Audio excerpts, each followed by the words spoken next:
Greetings and praise the Lord. This is Audra Johnson with the WOW Women of Worship Ministries Health and Wellness Moment. Today's Health and Wellness Moment topic is take yourself off the back burner. Take yourself off the back burner. I'm going to start this subject by simply reading something to you. And it goes, ladies, here's a question. Have you ever found yourself putting everyone's needs before your own? By the time the day was over, did you find yourself feeling all spent? It can be very easy to become consumed with handling all the responsibilities as a mother, as a wife, as an employee, the functions that we have to handle as women in the workplace, in the business, and in the home. Over time, this can cause negative emotions and feelings of being undervalued and unappreciated. If not dealt with, these feelings can lead to depression and oppression and heaviness and sadness. And those emotions release chemicals that can cause physical illness in the body. Personally, I will share testimony. There was a time in my own life, my own personal life, when I really didn't think that I had the right to pull myself off the back burner because I did it for so long. It started in childhood in terms of just putting everyone's needs before my own. Now, I will say that I believe it was birthed out of a heart of compassion that I have for people, because I do have a heart of compassion for people. But if not careful, if that's not managed properly, you can find yourself just putting yourself on the back burner and it becomes unhealthy. So for me, I had to catch the revelation that I had the right to pull myself off the back burner. People pleasing, that's one of the signs that you may be on the back burner and you need to pull yourself off. I know that, oh my gosh, I was a serial people pleaser on a serial level. It was to the extent that in my younger years, my mid to late 20s, I just totally lost myself. I didn't know who I was. I didn't know who I was because my world revolved around everyone else. It revolved around making sure everyone else was okay without making sure that Audra was good, that Audra was okay. Because Audra would just say, oh, okay, I'll be good. I'll do that later. I'll take care of this later. I'll take care of that later. And one of the major manifestations of that was not only the depression and the heaviness that I dealt with, it also manifested in being overweight.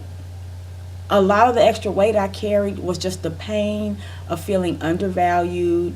And of course, we know that the way we project ourselves on the outside is the way people will treat us. And so what we project on the outside is a manifestation of what's going on the inside. So I will share with you what happened with me. I just had an epiphany.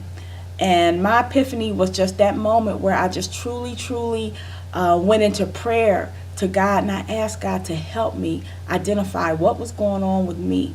Why, what reason? And literally, that's where the Lord started giving me the revelations and taking me back into my childhood and helping me discover the root.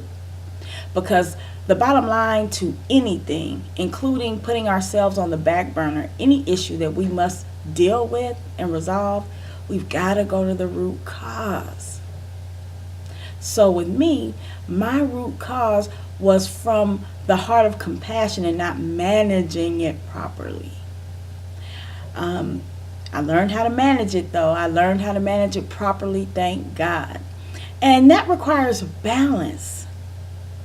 It requires the ability to say no sometimes. Sometimes we're asked to do things because people know that we have a heart of compassion and they see that. And Sometimes it's easier to ask a person to do something if they know that person has a heart of compassion and they believe that that person will be more prone to saying yes than asking someone else that may say no.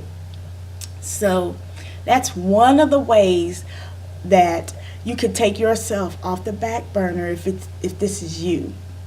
You have to say no sometimes. And guess what? You have to say no and not feel guilty about it. And in the beginning, you may feel a little guilty. If you're used to saying yes and always being there, and even in the church, I love the Lord, and I know that each and every one of you love the Lord, and we don't want to turn down anything for God. But God has not called us to everything. He has called us to some things. He has not called us to everything. So sometimes we even have to say no in the church. Sometimes we have to say no to individuals that continually just see us as a source to drain us of our energy, drain us spiritually.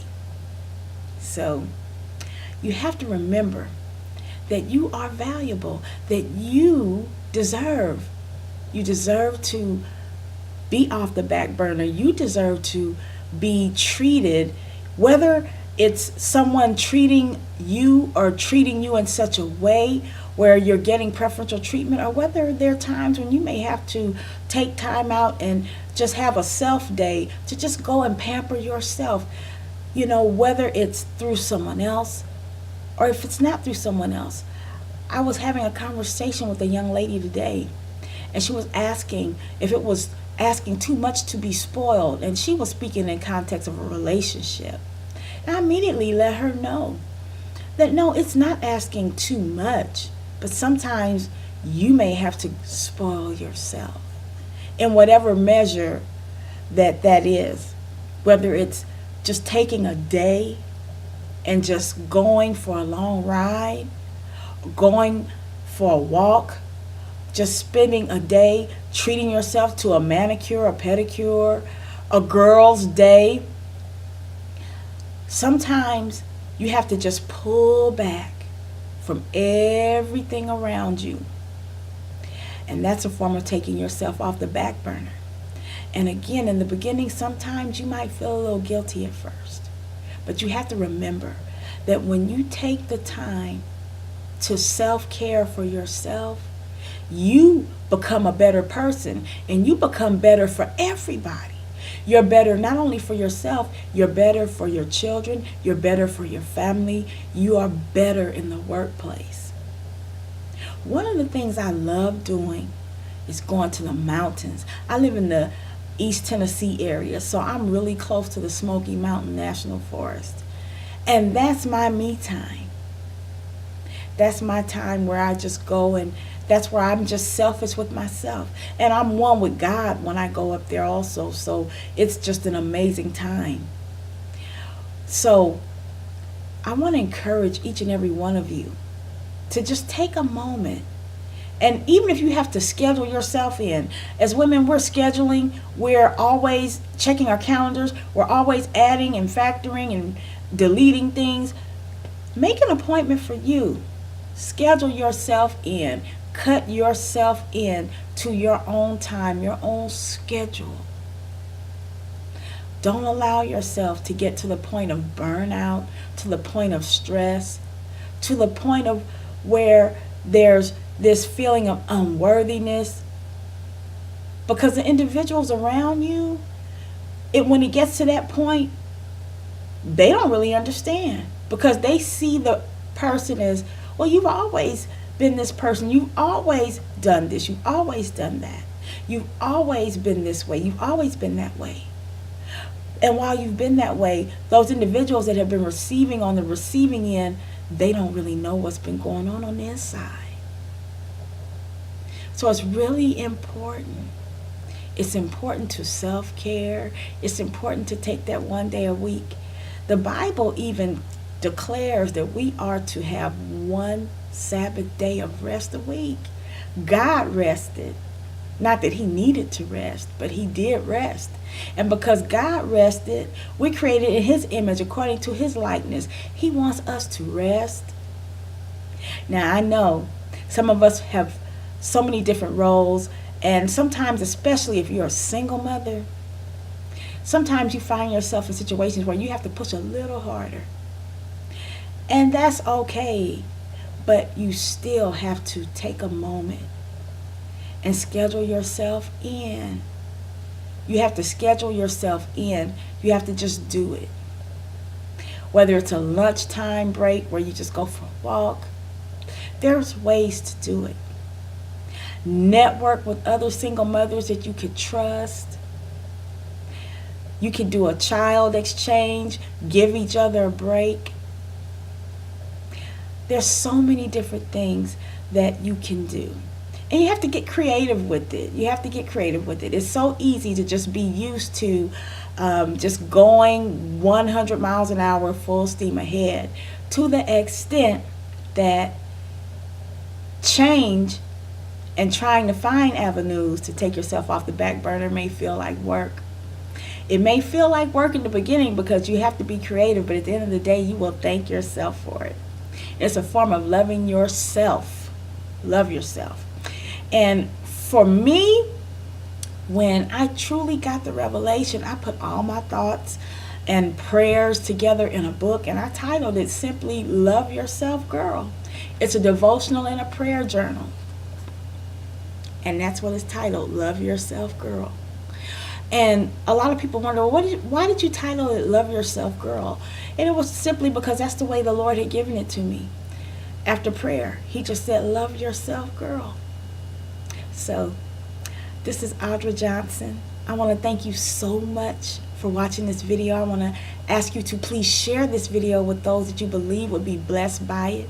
If you would like to order a copy of Love Yourself, Girl, I can be reached at MsAudraMarie@gmail.com. That is MsAudraMarie@gmail.com. And I want to say that you can take yourself off that back burner, love yourself, and self-care, and make sure to get the rest that you need. Have a phenomenal and blessed day. Until we talk again. Bye-bye.